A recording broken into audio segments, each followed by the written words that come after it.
हरे कृष्णा। अभी आज मैं भगवत गीता का 4.11 4.12 बोलूँगा। तो गीता बोलने से पहले हरे कृष्ण कृष्ण कृष्ण हरे हरे हरे राम राम राम हरे हरे।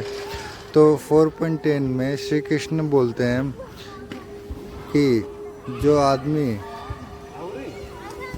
जो आदमी जैसे जैसे मनुष्य मेरी शरण ग्रहण करता है, मैं भी वैसे ही प्रकार उसके पूजा आराधना स्वीकार करता हूँ। लोग सब प्रकार से मेरे ही मार्ग के अनुसरण करते हैं। मतलब इसके रिलेटेड भी मैंने एक स्टोरी तय किया है, वो आप स्टोरी देखो। और उसमें ये है कि आप लोग जौन सा काम करते हो, अगर वो काम का रिजल्ट भगवान है तो भगवान स्वीकार करते हैं उस पर्व को। और उसका अगर सिमरन मतलब उसका रिजल्ट भगवान नहीं है तो नहीं है। तो इस बात पे तो मतलब मैं ये श्लोक का मतलब स्टोरी तो है मैंने तय किया है, बट वो स्टोरी में ये नहीं है, अलग नहीं है, अलग वाला बात नहीं है जो काट कटाई चलता है। काट कटाई का तो रिजल्ट भगवान होता ही है, क्योंकि अगर आप बलि दे रहे हो तो बलि का तो रिजल्ट भगवान ही होते हैं। तो मैं वो जानना चाहता हूँ इसके ऊपर, ये भगवत गीता में ऐसा नहीं लिखा है। तो मैं ये जानना चाहता हूँ, ये भगवत गीता में नहीं लिखा मैं, बट इसका मतलब मैं जानना चाहता हूँ कि कटाई के रिजल्ट में तो भगवान ही है। तो भगवान ये क्या स्वीकार करते हैं इसको, क्या ये स्वीकार करते हैं इस बात को भगवान? तो आप पहले ये बात को, आप मैंने जो स्टोरी तैयार किया है आप ये स्टोरी देखो पहले। हरे कृष्णा। प्राचीन समय की बात है कि नगर में 3 भक्त रहते थे। पहला भक्त भगवान को साकार मानता था। वो प्रतिदिन मंदिर जाकर भगवान की मूर्ति की पूजा करता था, फूल चढ़ाता और भोजन भजन गाता था। दूसरा भक्त वो निराकार मानता था। वो ध्यान और साधना में बैठकर कहता भगवान सार्थक है, वो किसी मूर्ति में बंधे नहीं है, समझे। और जो तीसरा भक्त था ना, वो बोलता था कि वो कहता भगवान की पूजा कर्म करके करनी चाहिए, इसलिए वो गरीबों की सेवा करता और भूखे को अन्न खिलाता और ज़रूरतमंद की मदद करता था, समझे। तीनों का विचार अलग अलग था, परंतु तीनों की निष्ठा सच्चाई थी। एक दिन क्या हुआ कि तीनों जन ने सोचा और भगवान से पूछना चाहा कि हम में से कौन सा तरीका सबसे श्रेष्ठ है। वे ध्यान में लीन हो गए और भगवान उनके सामने प्रकट हुए। भगवान मुस्कुराए और बोले, तुम तीनों ने मुझे अलग अलग रूप में देखा है, क्योंकि तुमने उसे हर प्रकार मेरी आराधना की है।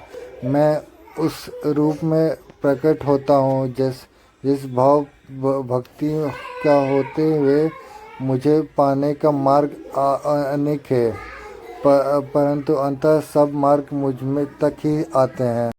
ये श्लोक से और कथा से ये संदेश मिलता है कि भगवान सबकी भक्ति स्वीकार करते हैं, चाहे कोई पूजा ध्यान सेवा या कर्म से रूप में याद करे। भगवान उसी रूप में अपनी कृपा बरसाते हैं, समझे आप। हरे कृष्णा हरे कृष्णा हरे कृष्णा हरे कृष्णा। अभी मैं भगवद गीता का 4.12 बोलूँगा। और इसमें 12 में भी वही कहानी है। तो 12 में होता क्या है कि लोग श्री कृष्ण बोलते हैं, लोग इस संसार में कर्म फल की इच्छा से देवताओं की पूजा करते हैं, जिसका मतलब कर्म होता है ना, कर्म फल की जिसका रिजल्ट अच्छा होता है, पैसा लाभधानी होता है, और वो लाभ से भगवान की पूजा करते हैं तो उनका पूजा मिल जाता है, क्योंकि कर्म का फल जल्दी ही मिलता है, इसलिए वो देवता को आराधना करते हैं। तो मतलब आप लोग देखे होंगे कि भगवान के लोग आराधना करते हैं कि फल उनको जल्दी मिल जाए। हाय। बहुत समय पहले की बात है कि नगर में दो मित्र रहते थे, सुरेश और महेश। दोनों ही भगवान के भक्ति में लीन थे, लेकिन एक भक्त का उद्देश्य अलग था और दूसरे भक्त का अलग था। सुरेश प्रतिदिन मंदिर जाकर भगवान की प्रार्थना करता और बोलता, हे प्रभु, मुझे धन, यश और सुख संपत्ति दीजिए, मेरे व्यापार को सफल हो जाए ऐसा बना दीजिए। वही महेश प्रतिदिन ध्यान करता और कहता, हे प्रभु, मुझे आपकी सच्ची भक्ति मिले, मेरे मन शुद्ध हो और मैं आपके मार्ग पर चल सकूं। कुछ समय बाद सुरेश का व्यापार चमक उठा, धन आ गया। लोग उसकी तारीफ करने लगे, लेकिन उसके साथ ही वह चिंता, प्रतिदिन और लालच में फंस गया। मोहन के पास भी बहुत अधिक धन तो नहीं, परंतु उसके मन शांत, स्थिर और आनंदमय रहने लगा। एक दिन दोनों मित्र मिले। सुरेश बोला, मैं तो तुम्हारी तरह देवताओं से धन मेरी तरह सुरेश बोलता, तुम तो मेरी तरह देवताओं से धन क्यों नहीं मांगते? देखो मुझे कितना फल मिला। मोहन मुस्कुराया और बोला, तुम्हें धन का फल का जल्दी मिल गया, क्योंकि देवताओं की पूजा से सांसारिक लाभ जल्दी मिलता है, लेकिन मैं भगवान से केवल परम शांति और मुक्ति चाहता हूँ। यही फल देर से मिलता है, परंतु सबसे श्रेष्ठ मिलता है। देखिए मोहन कितना हंसमुख है, कितना शांत है, अच्छा है। इससे ये शिक्षा मिलती है कि ये श्लोक से, कथा से हमें ये शिक्षा मिलती है कि देवता की पूजा से सांसारिक लाभ जल्दी मिलता है, लेकिन अस्थाई होता है, मतलब उतना जल्दी अच्छा नहीं होता, मतलब कभी भी जा सकता है।